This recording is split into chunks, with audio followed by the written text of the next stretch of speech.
Assalamualaikum warahmatullahi wabarakatuh. Bismillahirrahmanirrahim. Alhamdulillahirrabbilalamin. Allahumma sholli wa sallim ala sayyidina Muhammadin wa ala alihi wa ashabi ajma'in. Saudara-saudariku kaum muslimat rahimakumullah. Pada kesempatan kali ini kembali saya ingin berbagi tentang cerita Sayyidatina Fatimah Az-Zahra yang merupakan putri Rasulullah Shallallahu Alaihi Wasallam, yang mana kehidupan beliau begitu sangat-sangat sederhana. Siti Fatimah Az-Zahra, beliau menikah dengan Sayyidina Ali bin Abi Thalib. Beliau lahir di Mekah pada hari Jumat 20 Jumadil Akhir atau 5 tahun sebelum Nabi Muhammad SAW diangkat sebagai Rasul. Semasa hidupnya, Fatimah merupakan anak yang paling dekat dengan Rasul, sebab dia adalah anak satu-satunya yang tinggal bersama beliau setelah ibunya beliau yaitu Siti Khadijah wafat. Dalam beberapa riwayat dijelaskan bahwa Fatimah adalah orang yang paling mirip dengan Rasulullah SAW. Salah satunya riwayat dari Aisyah radhiyallahu anha yang menyatakan bahwa tidak ada yang mirip kepada Rasulullah SAW dalam cara berjalan dan bertutur kata kecuali Sayyidatina Fatimah Az-Zahra. Sayyidatina Fatimah mendapatkan julukan Az-Zahra yang berarti bercahaya dan berkilau. Meskipun merupakan anak dari pemimpin tertinggi Islam, namun kepribadiannya begitu sangat-sangat sederhana. Bahkan Rasulullah SAW pernah berkata bahwa Fatimah merupakan bidadari yang menyerupai manusia. Dikatakan pada suatu hari, Fatimah dihampiri oleh Abdurrahman bin Auf yang memberitahu bahwa Rasulullah SAW sedang menangis setelah menerima wahyu dari Jibril. Abdurrahman datang ke sana karena mengetahui bahwa satu-satunya hal yang bisa membuat Rasulullah bahagia adalah dengan melihat putrinya itu. Lalu Sayyidatina Fatimah Az-Zahra berkata kepada Abdurrahman bin Auf, "Baik, tolong menyingkir sebentar sehingga aku selesai berganti pakaian."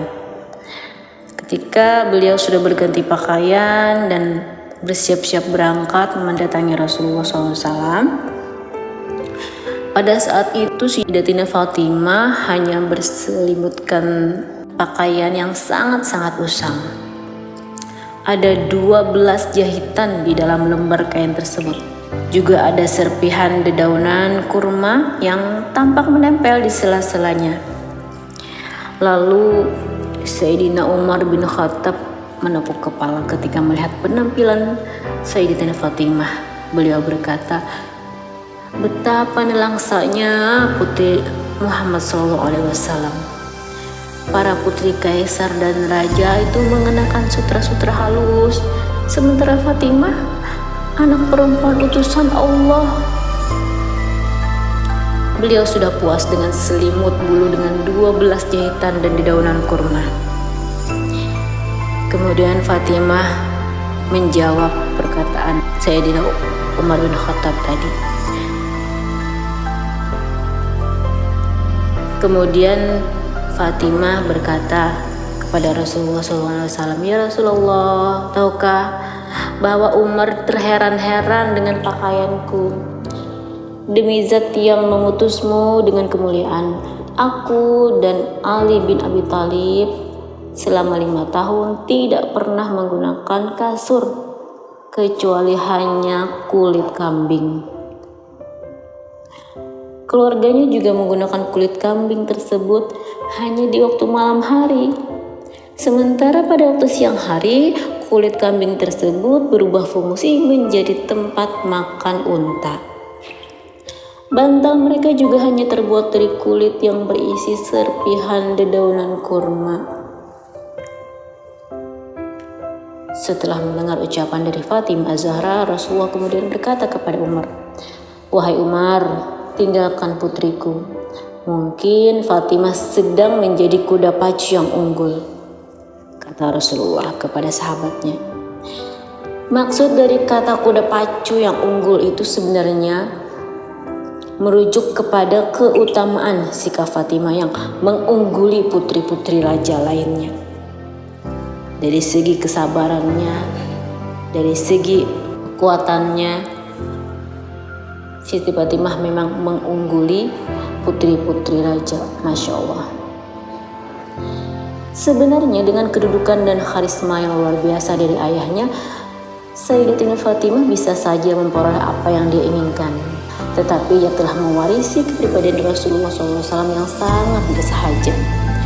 Rasulullah berkata, pemuka perempuan ahli surga ada 4, yaitu Maryam binti Imran, Fatimah binti Rasulullah SAW, Khadijah binti Khuwailid, dan Aisyah radhiyallahu anha. Hadis riwayat Muslim. Demikianlah salah satu kisah kesederhanaan Sayyidatina Fatimah radhiyallahu anha. Semoga kita bisa mengambil hikmah dari cerita ini. Semoga bermanfaat. Allahumma fiqh lakum thariq. Wallahu a'lam bissawab wal afu minkum. Wassalamualaikum warahmatullahi wabarakatuh.